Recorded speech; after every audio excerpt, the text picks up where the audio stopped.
इतना डंडा जो शिक्षा को देने वाले लोग हैं मास्टर साहब, उनके ऊपर नीतीश जी ने समय समय पर, अब बताइए मास्टर साहब अपनी समस्या से जब तक ग्रसित रहेंगे तब तक शिक्षा में सुधार हो सकता है क्या? हम लोग तो लोग सीधे अब हम लोग की पार्टी को कहते हैं या मुझको देखकर कि शिक्षा वाले हैं, क्योंकि आंदोलन लगातार शिक्षा को लेकर हम चलाते रहते हैं। भाइयों और बहनों, यह जरूरी है, शिक्षा के बिना कुछ भी संभव नहीं हो सकता। हमारी पार्टी जब बनी, यहाँ बैठे हुए बहुत सारे लोग इस वक्त हमारे साथ हैं। पटना के गांधी मैदान में जिस दिन पार्टी की नींव डाल रहे थे, उसी दिन हमने कहा था कि किसानों और नौजवानों का विशेष ख्याल हमारी पार्टी करेगी। 15 वर्षों में नीतीश कुमार जी ने क्या किया? पहले वाले 15 साल उनकी चर्चा तो अब बहुत करना मुनासिब नहीं है, लेकिन थोड़ी चर्चा करनी पड़ेगी, क्योंकि फिर से उनके युवराज अब चल पड़े हैं। लोगों के बीच जाते हैं, कहते हैं कि पहली कलम से अगर मौका मिला तो 10 लाख लोगों को नौकरी देंगे। अरे भैया, 10 लाख लोगों को नौकरी क्या देना है? आपके पिताजी ने जितनी धन संपत्ति अकूत आपके लिए जमा कर दिया है, उतना ही पैसा लोगों में बांट दीजिए तो 20 लाख लोगों को रोजगार एक दिन में मिल जाएगा।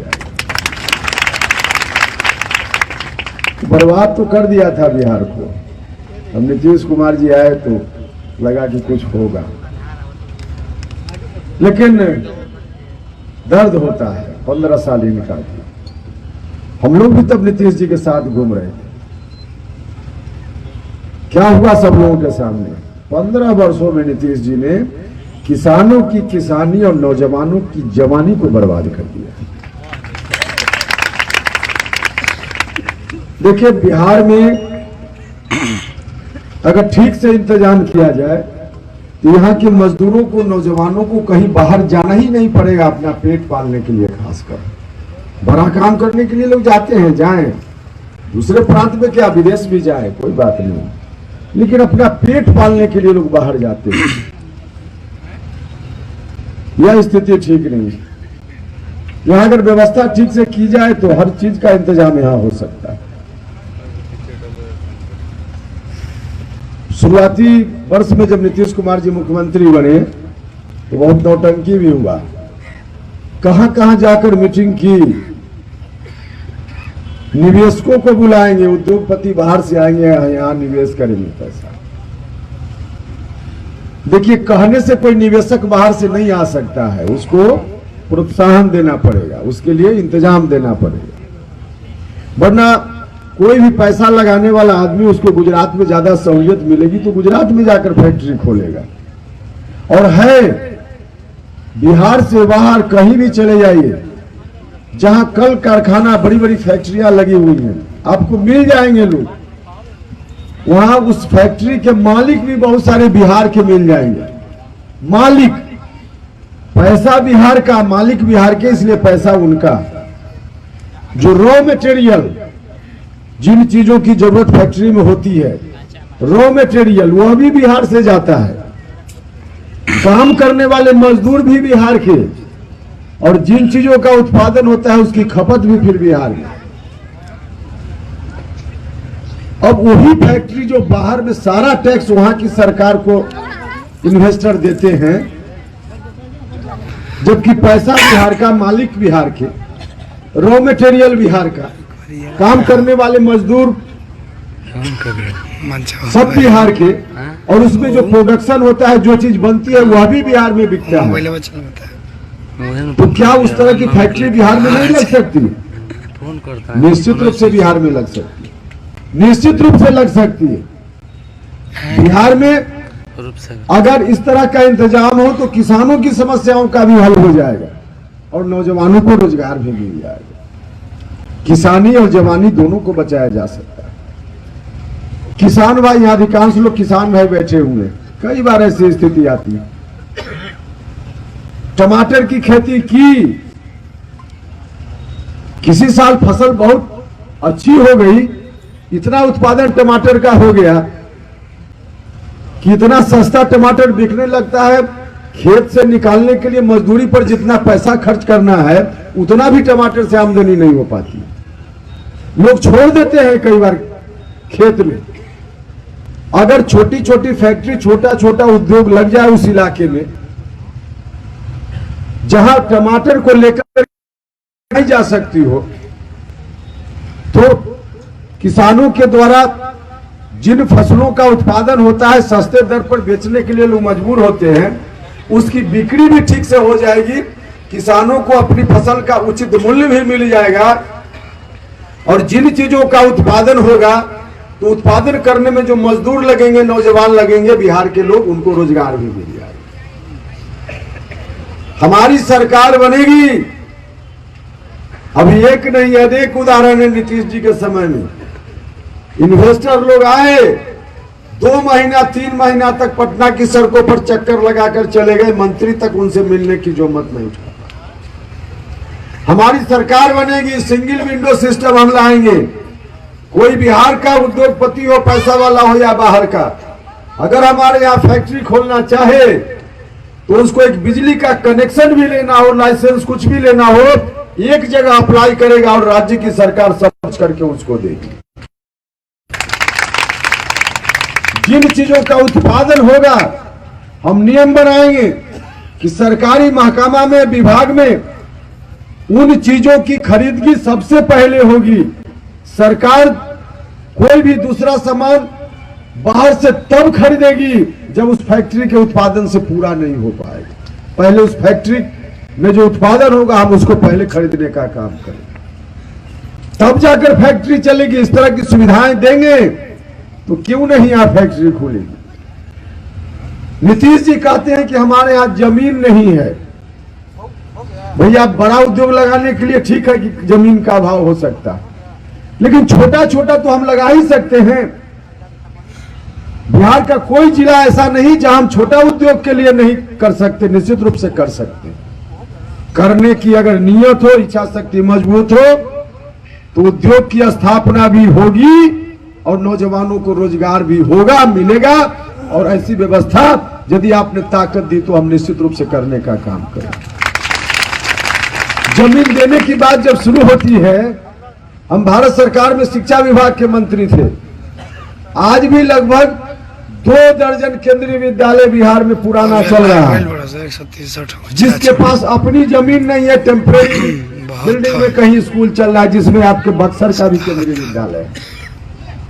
उसमें बिहार सरकार को कुछ नहीं देना है, जमीन देनी है। सारा पैसा भारत सरकार खर्च करने वाली है।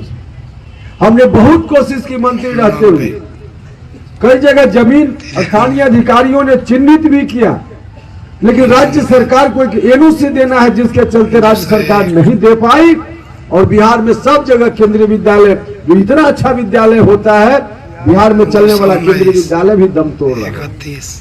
हमारी सरकार बनेगी, इस तरह की समस्याओं का तुरंत समाधान करेंगे, 3 महीना के भीतर समाधान करेंगे।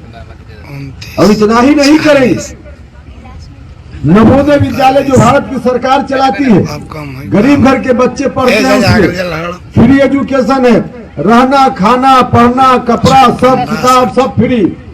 गरीब घर के बच्चे बच्चियां उसमें पढ़ते हैं। बनेगी तो भारत सरकार वाला एक एक जो नवोदय विद्यालय है वो अपनी जगह रहे। बिहार की सरकार अपने खर्चे से हर जिला में एक एक उस तरह का विद्यालय खोलने का काम करे। हर जिला में हम खोलेंगे। नेत्रहाट विद्यालय जब झारखंड और बिहार एक था तो नेत्रहाट विद्यालय, बाद में जब विभाजन हुआ तो सिमुलतल्ला जमुई में एक दूसरा विद्यालय बिहार में खुला। एक विद्यालय है, 100 बच्चों का नामांकन होता है प्रत्येक साल। नेत्रहाट विद्यालय किस स्तर का है आप सब लोगों को मालूम है। उसमें पढ़ने वाले अधिकांश बच्चे एसपी, कलेक्टर, डॉक्टर, इंजीनियर या हर तरह से सक्षम वहां से निकल। तो क्या उस तरह का विद्यालय जिला जिला में नहीं बनाया जा सकता है?